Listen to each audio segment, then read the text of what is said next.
Bonjour, je m'appelle Zoé Pellissier, je suis monitrice de ski en Maurienne, à Albier-Moron, et du coup j'ai récemment créé mon entreprise qui s'appelle Troisième Manche. Plutôt montagne quand même. Je faisais mes études en développement durable et entrepreneuriat, et j'ai toujours eu cette envie de créer quelque chose dans le milieu du sport. À la base, c'était pas aussi vert que Troisième Manche l'est aujourd'hui. Mais de faire ces études, ça m'a un peu ouvert les yeux sur les possibilités de revaloriser des matières qui existent déjà et qu'on n'a pas besoin de faire tout avec du neuf tout le temps. Et donc je me suis lancée à la fin de mes études, j'ai écrit mon mémoire de fin d'études là-dessus. Et en fait, l'idée est venue simplement du fait que j'avais pas de solution pour recycler ma tenue, lui donner une seconde vie en fin de saison. À force d'en parler, d'échanger autour de moi, c'est arrivé à ce que c'est aujourd'hui. Je voulais vraiment trouver une solution pour revaloriser les tenues professionnelles. Ça s'est avéré simplement être la solution la plus adaptée pour les tenues qui sont complexes. Alors, c'est pour deux petites raisons. La première, c'est pour faire le petit clin d'œil au côté compétition de ski que je faisais un petit peu avant. Dans des compétitions de ski, on a en général deux manches. Ça arrive qu'on ait une troisième manche de temps en temps. Du coup, c'est un peu la manche pour se rattraper. C'est un peu la dernière chance. Et ensuite, pour le côté vraiment clin d'œil à l'upcycling, sur une veste, on a deux manches. Du coup, c'est la troisième manche. Donc, c'est pour le côté où on refait quelque chose de nouveau avec la veste.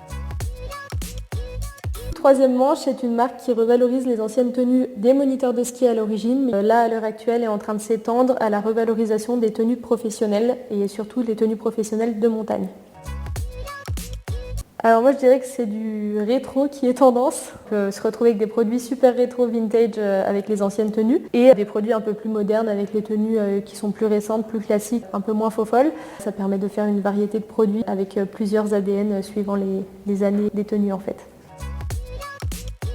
On a le coussin décoratif, la banane faite avec la capuche, le bob Michel avec le cordon pour le vent, le sac Christelle. Et ensuite, en exclusivité, on a le porte-gourde upcyclé. Hop. Ce qui est en train de se développer à l'heure actuelle et ce qui va vraiment aussi faire partie à 100% de Troisième Manche dans le futur, c'est vraiment le côté en direct avec les entreprises pour revaloriser encore une fois leur tenue professionnelle et qu'eux puissent en avoir une utilisation interne à leur entreprise pour leurs employés, etc.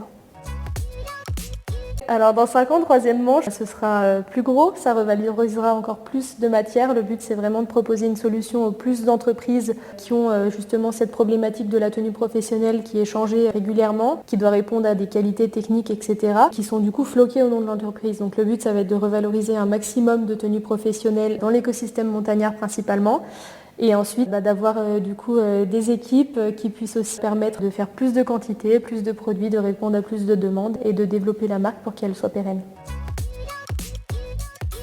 Celui que je préfère, moi, ça va être le sac. Sac Kaba plutôt grand format où on peut mettre beaucoup de bazar. Ça permet de tout prendre pour la journée, voilà. Après, le produit phare des clients, c'est vraiment la banane.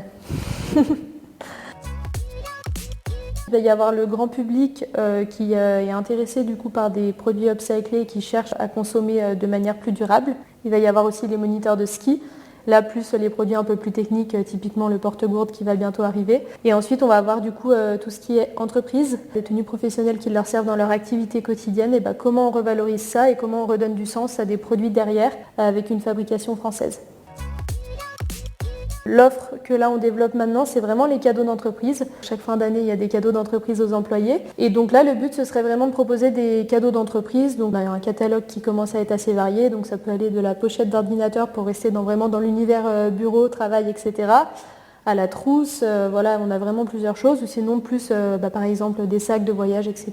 pour une utilisation quand on part en vacances. Donc que ce soit tout fabriqué avec les anciennes tenues des employés, ça permet de vider les stocks, de revaloriser ces tenues qui sinon n'ont pas de seconde vie et de faire des produits qui sont uniques et qui sont qualitatifs.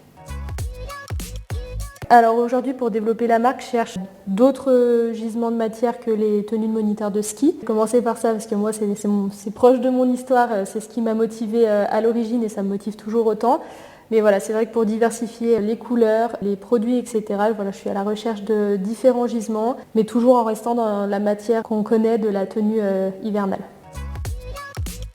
Produits français, principalement du coup dans la région savoyarde. Donc on a différents ateliers suivant les produits qu'on fait faire. Il y en a certains qui sont faits aussi par moi-même, ma grand-mère qui m'aide aussi pas mal, plutôt sur les petits produits. Sinon le reste, soit on travaille avec des ateliers de réinsertion professionnelle dans le bassin chambérien principalement. Et après on en a certains aussi, notamment les bobs qui sont faits un petit peu plus loin sur Lyon, mais on est vraiment sur quelque chose de local.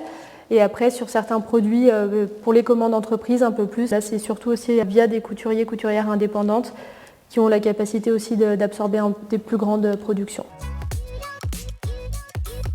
On a vraiment les deux aspects du développement durable. On a l'impact environnemental et l'impact social.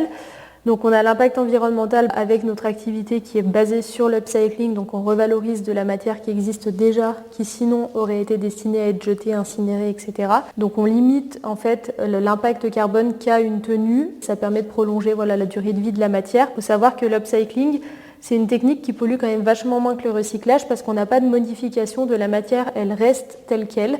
On a tout le lavage, etc. Mais ensuite, la matière va vraiment rester telle qu'elle et on va bénéficier vraiment des qualités de la tenue de ski de base. Donc c'est léger, c'est imperméable et c'est résistant. Alors que le recyclage, ce qui est très bien aussi, mais du coup, on va vraiment venir casser la matière de base pour refaire une autre matière avec.